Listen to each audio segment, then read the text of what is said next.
मौजूद है प्रयागराज में हो रहे महाकुंभ में। और जब हम महाकुंभ की बात करते हैं तो प्राचीन समय से नागा सेना का एक बहुत ही इम्पोर्टेंट रोल रहा है।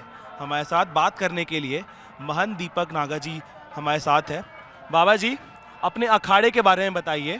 हमारे अखाड़े सनातन धर्म के श्री पंच दशनाम जूना एवं आह्वान अखाड़ा है।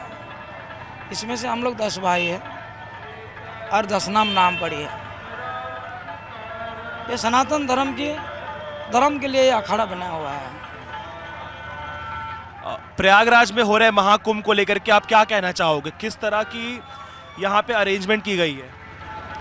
अरेंजमेंट बहुत बढ़िया है, खूब फर्स्ट क्लास है, साफ़ सफाई है, पुलिस प्रशासन की फर्स्ट क्लास ड्यूटी है, वो भी रात दिन 24 घंटे ड्यूटी में है। सफाई मैन जी, हमारे मीडिया वाले कर्मचारी, उसके बाद जो भी है हमारा देश की सेवा करने वाले, जनता सेवा करते हैं, अन्य क्षेत्रों बड़े बड़े संतों, महामंडलेश्वर, श्रीमंत, जो भी स्थानधारी खूब सेवा में लगे हुए हैं। सनातन धर्म के लिए सर्व साधु सब संतों खूब सेवा में लगे हुए हैं।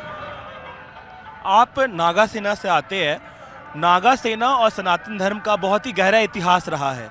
नागा सेना को हमारे सनातन धर्म में लास्ट लाइन ऑफ डिफेंस भी कहा गया है।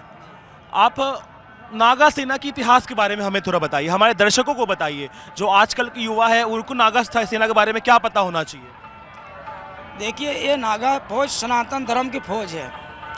ये सनातन धर्म के लिए ये लोग जन्म हुए हैं और हमें जो आदिगुरु शंकराचार्य जी महाराज ने ये सनातन धर्म के रक्षा के लिए, जब भी धर्म के ऊपर हानि आएगा तो एक हाथ में माला और एक हाथ में भाला दिया हुआ है, जो दंड भी दिया जाएगा और धर्म के रास्ते में भी लाया जाएगा। अगर हमारे धर्म का विषय में कोई दावान करेगा, कोई इसको हमारे हिंदू लोगों का ऊपर अत्याचार करेगा, सनातन धर्म ऊपर अत्याचार होगा, तो हम लोग नागा फौज कहीं भी खड़ा हो जाते हैं। हम लोग मरने मारने में डरते भी नहीं हैं।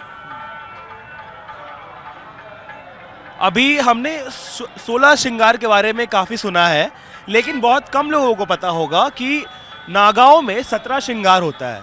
आप उसके बारे में थोड़ा बताएं। जी, जो आपने सुना है सही है, 17 श्रृंगार है, उसमें से अलग अलग नाम है सबके। और बाबा जी, अगर हम आपकी पूजा के बारे में बातचीत करें, किस तरह आपका पूजा हर दिन का कार्यक्रम रहता है, और अपनी डेली दिनचर्या के बारे में बताइए। देखिए, नागा संत जो सुबह 4 बजे से उठ जाते हैं, उठ के स्नान करके तपस्या होते हैं, जो भगवत श्रृंगार करके, फिर भगवत के श्रृंगार करके उन्होंने उनका तप करते हैं, आह्वान में बैठ जाते हैं, तप ध्यान करते हैं, अपने योगासन करते हैं, और जो भी कोई होवे, कोई सत्संग प्रेमी होता है सत्संग हॉल में चला जाते हैं, सत्संग सुनाते हैं। कोई गौशाला रखा है, गौ माता का सेवा में लग जाते हैं। कोई स्कूल में बच्चे पढ़ाते हैं, वो बच्चे का सेवा में लग जाते हैं। कोई अन्न क्षेत्र खुला है, अन्न क्षेत्रों में सेवा में लग जाते हैं। बाबा जी, अब आप एकदम ब्रीफ में एक्सप्लेन करिए, अगर किसी युवा को नागा सेना से जुड़ना हो तो उसे किस किस प्रक्रिया से गुजरना होता है, क्या क्या करना होता है? जी, इसमें नागा सेना में जोड़ना है तो इसमें ट्रेनिंग दिया जाता है। जिस तरह का हमारे फौज का एक ट्रेनिंग होता है, हमारे नागा सेना को भी इस तरीके से ट्रेनिंग दिया जाता है। एक बहुत कठिन है। जैसे आप देख रहे हो, आप लोग गर्म पोशाक पहने हो, अच्छे अच्छे जैकेट पहने हैं, और हम लोग ऐसे वस्त्रों बगैर बैठे हैं। तो ये एक ट्रेनिंग है, श्वास क्रिया है। ये श्वास क्रिया को प्रैक्टिस करना पड़ता है, कर्म इंद्रियों को मारना पड़ता है। इसमें बहुत ट्रेनिंग है। जैसे काल संस्कार हुआ हमारे नागा लोगों का, 48 कल्ला के लोग को पानी भी नहीं पिलाया जाता है, जल भी नहीं दिया जाता है। तो इस तरीक़े से वो हार्ड ट्रेनिंग है इसमें। और हम तो कोशिश करते हैं ज़्यादा से ज़्यादा हमारे सनातन धर्म के अंदर जोड़े और ये नागा संन्यास के अंदर जोड़े, क्योंकि हम देश की सेवा करना है, धर्म की सेवा करना है, इसके लिए तो देश में जन्म लिया है। बाबा जी, पुराने ज़माने में कहा जाता था जो औरंगजेब था वो नागा सेना से बहुत डरता था। अगर आप कुछ उस ज़माने के बारे में कुछ बता सके। देखिए, उस ज़माने के बारे में ज़्यादा कुछ तो हमें जानकारी नहीं है, फिर भी हमें जितनी जानकारी है, औरंगजेब तो नागा सेना से ही यहाँ से भागे हैं, नहीं तो वो किसी को डरते थे नहीं। क्योंकि नागालैंड में भी हमारी नागा सेना लड़ा गया है, कच्छ में, गुजरात कच्छ में जब नागा सेना हमारे पाकिस्तान के साथ लड़ा हुआ है, हम फौजी का साथ दिया हुआ है। कच्छ में से जाडेजा जब हमारे राजपूत रेजिमेंट में जब हमारे फौजी कम पड़ा था तो हम नागा सेना उनके सपोर्ट दिए थे।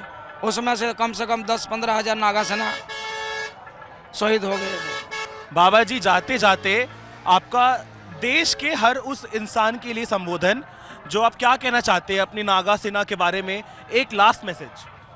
हम सारा देश को ये संदेश देना चाहते हैं, जे आओ ये कुंभ मेले में आके सनातन धर्म के साथ जोड़ो, और जहाँ भी नागा सेना हर गली में हर गांव में होगा उनको इज्जत करो।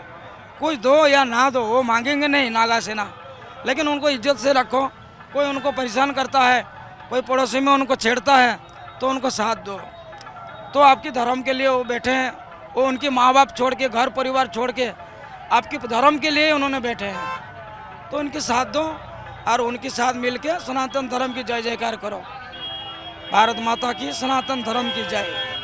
धन्यवाद हमसे बातचीत करने के लिए, बहुत बहुत धन्यवाद बाबा जी।